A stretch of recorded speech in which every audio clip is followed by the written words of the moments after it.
Order! Order! You are an incorrigible delinquent at times. Behave yourself, man!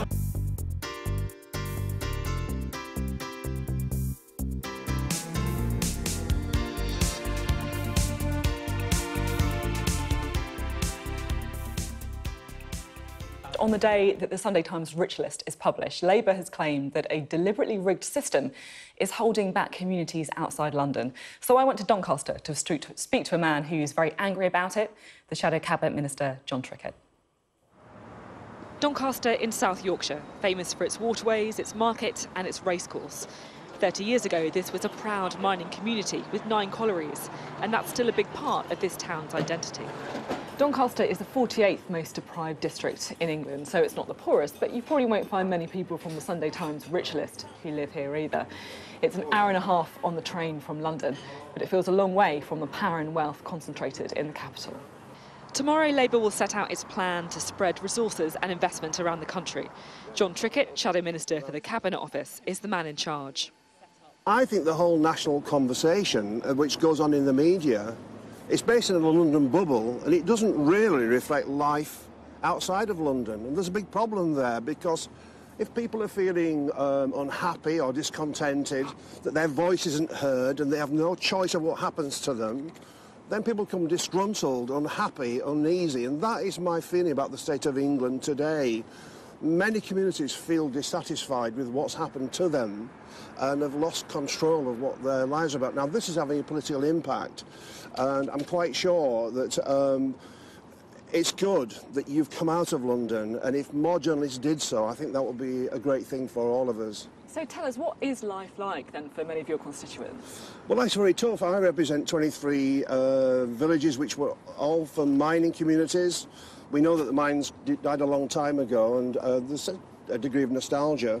But this is more about loss of purpose, because when the mines were there, people had a view of who they were proud, they were creating the wealth of the country. There was a sense of purpose and direction which has gone and hasn't been replaced.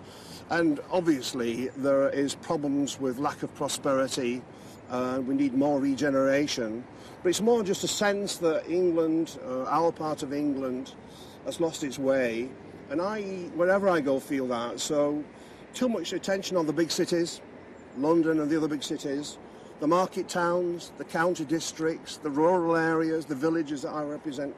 They all, it seems to me, feel as if something's going wrong in England, and we have to put it right by giving people voice and choice over their lives in the future. And that's why Labour is for more devolution, by the way. Now, you're making a big speech. I just want to talk about some of the specifics you're going to be talking about in the speech, because it's some pretty strong language you're going to be using. A deliberately rigged political and economic system. So what exactly are you saying there? Are you saying that some people are deliberately trying to keep others in poverty? I wouldn't say poverty, but I would say that middle England and lower income England does feel as though that's happening. And let me just say that the figures are out for the rich list, the 1,000 richest people in our country. Well, look, here's the situation. The rest of us are all on austerity, but the richest 1,000 people have increased their wealth since the crash by £400 billion. That's the increase in wealth. The total wealth is £650 billion. But many now, of the these rest of us are all struggling. Creating jobs, though, aren't they? A lot of these people on the rich list will be entrepreneurs who are making other people wealthier by creating jobs. Well, the truth is that most people, their incomes have gone down. I think the figures are out from the TUC. Roughly, it's about £1,400 a year, on average, less than we were earning back in 2008. Now, where has this wealth come from for the richest 1,000? It's come from the cuts in the services and the loss of income from most of people in Britain. And it can't be right that the system's been run just for a couple of thousand people. Now, there was an argument, well, these 1,000 people get rich and their money then spills down to everybody else. That isn't happening. Look, it simply isn't happening. But some people on this rich list that you were so disparaging about are doing good things for their community as well. I mean, for example, Sir Ian Wood, one of the richest men in Scotland, spent £10 million last year on a car park at Aberdeen Hospital so people could park for free. I mean, you can't just tar them all with the same brush, look, I'm not expressing any particular hostility to any person in Britain, but look, if you work hard, if you play by the rules, you should be able to get on in life. but it's increasingly difficult for Middle England and for the poorer people too. Now, we've got to get a fairer system which doesn't allow that to happen, so that some people benefit, a handful of people benefit at the expense of everybody else. So who's rigging the system then?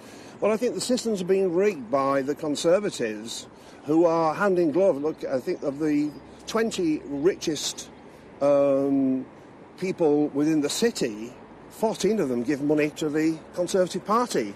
They're not rigging. I mean, how are they actually rigging? Because it's a very loaded word, isn't it? Rigging the system. Oh, it is. I mean, we live in a democracy. Yeah. How is the system being rigged? I think the system is being rigged by increasingly attacking the way in which parliamentary democracy works. If you take, for example, Brexit, what are the Conservatives trying to do? Repatriate powers from Brussels, not to the people or even to Parliament, but to the executive. And of course, the government are particularly committed to a view of how Britain's economy should work, which somehow suggests that a few rich people will make everybody else more affluent. What are Labour going to do about it? That's the problem diagnosed. What's the solution? Sure. I think, well, obviously, as we've said, I think already, John McDonnell, our Shadow Chancellor, has said we're going to change the way the economic system works so that it works for everybody. We will be increasing taxes, but only for a tiny group of people at the top.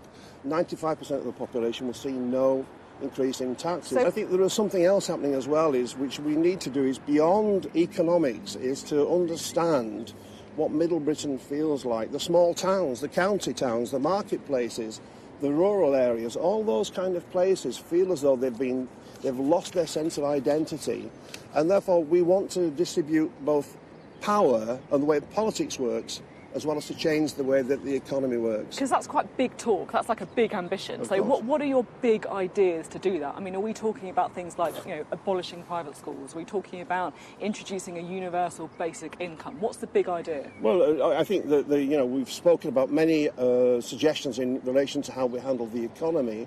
I'm interested in changing the way politics works, and I want to give more power to local people. I don't want to see voluntary associations, campaign groups and charities being held back by the Lobbying Act. I want to see more power at the neighbourhood and even below the neighbourhood with individuals over their lives. So one of Labour's big kind of policy ideas is the renationalisation. So, we've talked about the railways, for example, the water companies. Sure. Are you considering nationalising things like British Gas?